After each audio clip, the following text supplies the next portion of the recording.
ओम श्री गणेशाय नमः।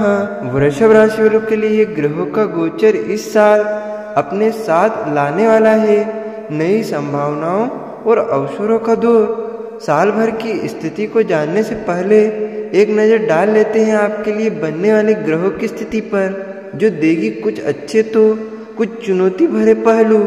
साल के आरंभ में ही राशि स्वामी की स्थिति कई ग्रहों के साथ गठजोड़ में होगी, तो उसके तुरंत बाद वे अपनी अलग चाल में दिखाई देंगे।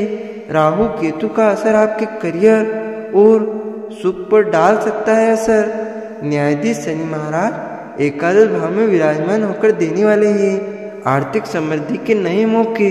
वृषभ राशि के जातक वर्ष की शुरुआत में द्वितीय भाव में बृहस्पति के प्रभाव से परिवार में नए लोगों का आगमन और खुशियों का रंग देख सकते हैं। राशि स्वामी की भाग्य भाव में जब स्थिति होगी तब मिलेगा आपको परिवार में अपने प्रभुत्व से लाभ। घर में किसी नए सदस्य के आगमन के संकेत होंगे और नया सदस्य परिवार में आनंद और उल्लास का कारण बनेगा।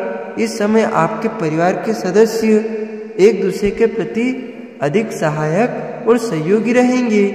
आपसी समझ बढ़ेगी, साथ ही पैतृक संबंधी से जुड़े मामले भी हल हो सकते हैं। मार्च के समय राशि स्वामी शुक्र की मजबूत स्थिति से आप अपने काम के साथ साथ अपने घर के माहौल को प्रेम और शांति से बनाए पाएंगे। मार्च के दौरान राशि स्वामी की अनुकूल स्थिति आगे बढ़ने के अलावा खुद को स्थापित करने का हौसला देने वाली होगी।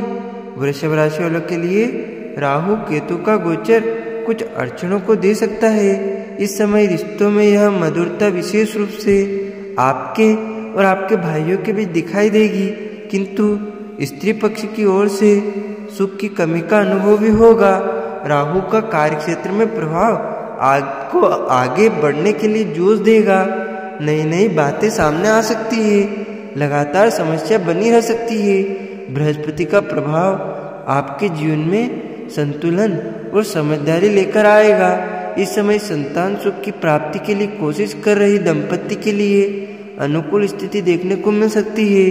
परिवार के अन्य सदस्य इस समय आपके विचारों और दृष्टिकोण को समझ ना पाए, लेकिन फिर भी संभल कर काम करें। इस समय विदेश में प्रवाह का मौका मिल सकता है। चतुर्थ भाव में स्थित केतु परिवार में थोड़ी अशांति का कारण बन सकता है। यह ग्रह गोचर आपके घर के वातावरण में कुछ तनाव और मनमुटाव की स्थिति उत्पन्न कर सकता है। आपको इस स्थिति से घबराने की आवश्यकता नहीं है।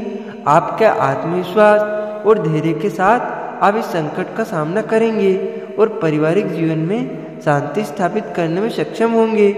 आप खुद को इस स्थिति में शांत रखेंगे और अपने प्रियजनों से संवाद द्वारा समस्याओं का समाधान करेंगे। घर में हो रहे छोटे मोटे विवादों से ध्यान भटकाना और अधिक समझदारी से काम लेना आपके लिए फायदेमंद रहेगा। जून के बाद आपकी सामाजिक स्थिति में वृद्धि होने के संकेत है। इस समय आप समाज में अपनी छवि को और बेहतर बनाने में सफल होंगे। सामाजिक कार्यों में भागीदारी आपके लिए एक महत्वपूर्ण बदलाव का कारण बनेगी।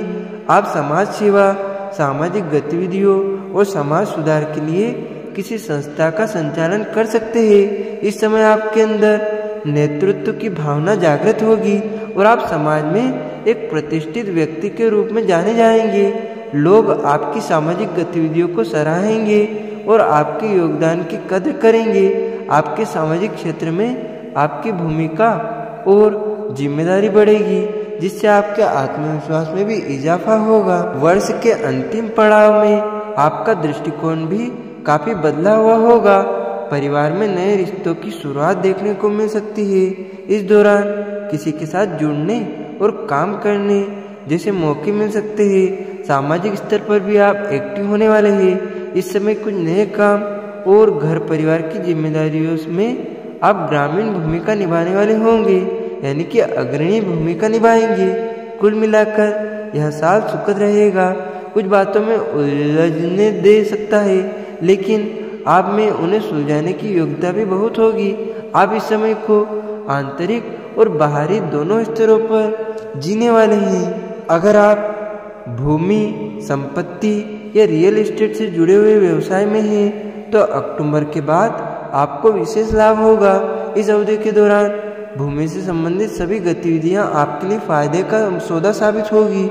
आप संपत्ति के कारोबार से अच्छा मुनाफा कमा सकते हैं। इसके साथ ही आपको भूमि से संबंधित किसी महत्वपूर्ण सौदे में सफलता मिल सकती है, जो आपके व्यवसाय को और अधिक मजबूत करेगा। यदि आप भूमि से संबंधित किसी परियोजना में निवेश कर रहे हैं, तो वह भी आप सफल होगी और आपको अच्छा रिटर्न मिलेगा। जून के बाद शनि पर बृहस्पति की दृष्टि आपके लिए अत्यधिक लाभकारी साबित होगी। यह स्थिति आपके काम में नए अवसरों का द्वार खोलेगी और आपको अचानक से कुछ लाभ भी मिलेगा। आप सभी को सादर जय श्री कृष्ण, सादर धन्यवाद। जय श्री राम।